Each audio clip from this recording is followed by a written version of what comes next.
Hello guys, ಇವತ್ತು ನಾವು ಮಾಡ್ತಾಯಿದ್ವಿ ಮೊಳಕೆ ಹುರುಳಿಕಾಳು ಸಾಂಬಾರು. ಮಟನ್ ಸಾಂಬಾರು ಟೇಸ್ಟ್ ಇರುತ್ತೆ. ಇದನ್ನು ಹೇಗೆ ಮಾಡಿದೆ, ಏನೆಲ್ಲ ಬೇಕು ನೋಡೋಣ. ಮೊದಲಿಗೆ ಒಂದು ಕುಕ್ಕರ್ ತೊಗೊಬಿಟ್ಟು ಸ್ವಲ್ಪ ಆಯಿಲ್ ಹಾಕ್ಕೊಬಿಟ್ಟು ಒಂದು ಟೊಮೊಟೊನ ಸ್ವಲ್ಪ ದಪ್ಪ ದಪ್ಪಾಗಿ ಪೀಸ್ ಮಾಡ್ಕೊಬಿಟ್ಟು ಹಾಕ್ಕೊಳ್ಳಿ.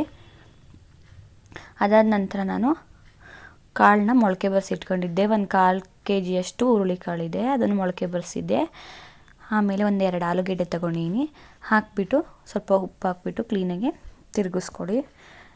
ಇದನ್ನು ನಾವು ಫಸ್ಟೇ ಮಾಡ್ಕೊಬಿಟ್ಟು ಲೋ ಫ್ಲೇಮಲ್ಲಿ ಇಟ್ಕೋಬೇಕಾಗುತ್ತೆ ಊರಿನ.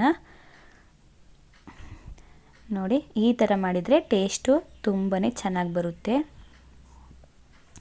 ಒಂದು 10 ನಿಮಿಷ ಎಣ್ಣೆಲೆ ಬೇಯಿಸ್ಕೊಳ್ಳಿ, ಆವಾಗ ಟೇಸ್ಟ್ ತುಂಬ ಚೆನ್ನಾಗಿ ಬರುತ್ತೆ.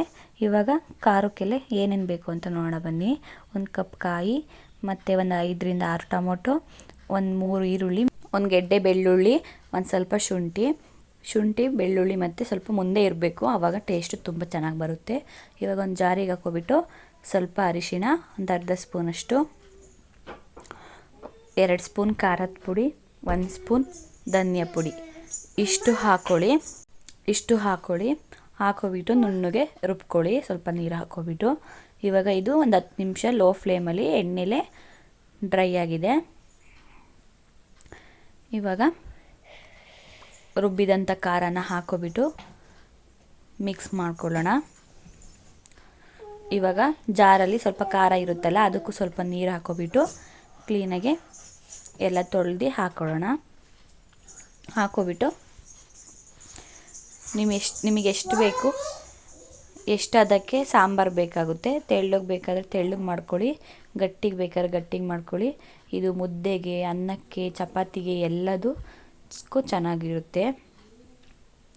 ಈಗ ಒಂದು ಪಾತ್ರೆಗೆ ಸ್ವಲ್ಪ ನೀರು ಹಾಕ್ಕೊಬಿಟ್ಟು ಉಪ್ಪು ಮತ್ತು ಅರಿಶಿಣ ಹಾಕ್ಕೊಬಿಟ್ಟು ಆ ಬದನೆಕಾಯಿನ ಹೆಚ್ಚಿಬಿಟ್ಟು ಹಾಕ್ಕೊಳ್ಳಿ. ಆವಾಗ ಕಹಿ ಆಗಲ್ಲ ಬದನೆಕಾಯಿ, ಆವಾಗ ಸರಿಯಾಗುತ್ತೆ. ನೋಡಿ, ಈ ಥರ ಉಪ್ಪು ನೀರಲ್ಲಿ ವಾಶ್ ಮಾಡಿಬಿಟ್ಟು ಈ ಥರ ಲಾಸ್ಟಿಗೆ ಹಾಕ್ಕೊಬಿಟ್ಟು ಒಂದು ವಿಸಿಲ್ ಹೊಡ್ಸ್ಕೊಳ್ಳಿ. ಇನ್ನೂ ನನ್ನ ಚಾನಲ್ಗೆ ಯಾರೆಲ್ಲ ಸಬ್ಸ್ಕ್ರೈಬ್ ಆಗಿಲ್ಲ ದಯವಿಟ್ಟು ಸಬ್ಸ್ಕ್ರೈಬ್ ಆಗಿ ಮತ್ತು ಸಪೋರ್ಟ್ ಮಾಡಿ ಅಂತ ಕೇಳ್ಕೊಳ್ತಾ ಇದ್ದೀನಿ. ನೋಡಿ, ಈ ಥರ ಮಿಕ್ಸ್ ಮಾಡ್ಕೊಬಿಟ್ಟು ಏನು ಸಖತ್ತಾಗಿತ್ತು ಅಂದರೆ ಒಂದು ಸಲ ಟ್ರೈ ಮಾಡಿ, ನಿಮಗೆ ಗೊತ್ತಾಗುತ್ತೆ. ಮಟನ್ ಸಾಂಬಾರು ಟೇಸ್ಟ್ ಇರುತ್ತೆ ಇದು. ನೋಡಿ, ಇವಾಗ ನಿಮಗೆಷ್ಟು ಇದು ಪ್ರಮಾಣಕ್ಕೆ ಹದ ಬೇಕೋ ಆ ಥರ ಮಾಡ್ಕೊಳ್ಳಿ. ಒಂದೇ ಒಂದು ವಿಸಿಲ್ ಸಾಕಾಗುತ್ತೆ. ಒಂದು ವಿಸಿಲ್ ಆದ ನಂತರ ತೋರಿಸ್ತಾ ಇದ್ದೀನಿ. ನೋಡಿ, ಏನು ಸಖತ್ತಾಗಿದೆ. ಈ ಥರ ಆಯಿಲೆಲ್ಲ ಮೇಲೆ ಇದ್ದಿರಬೇಕು, ಆವಾಗ ಚೆನ್ನಾಗಿ ಸಾಂಬಾರಾಗಿದೆ ಅಂತ. ನಿಮಗೆ ನೀರು ಬೇಕಾದರೆ ಹಾಕ್ಕೊಳ್ಳಿ, ಉಪ್ಪು ಖಾರ ನೋಡಿಬಿಟ್ಟು ಹಾಕ್ಕೊಬಿಟ್ಟು ಕ್ಲೀನಾಗೆ ಇನ್ನೊಂದು ಸಲ ಕುದಿಸ್ಕೊಳ್ಳಿ, ಆವಾಗ ಸರಿಯಾಗುತ್ತೆ. ನೋಡಿ, ಸಖತ್ತಾಗಿ ಬಂದಿದೆ. ನೀವು ಒಂದು ಸಲ ಮನೇಲಿ ಟ್ರೈ ಮಾಡಿ ಹೇಗಿದೆ ಅಂತ ಕಮೆಂಟ್ಸ್ ಮಾಡಿ. ಯಾರೆಲ್ಲ ಈ ಥರನೇ ಸಾಂಬಾರು ಮಾಡ್ತೀರಾ ಅವರು ಕಮೆಂಟ್ಸ್ ಮಾಡಿ. Thank you for watching.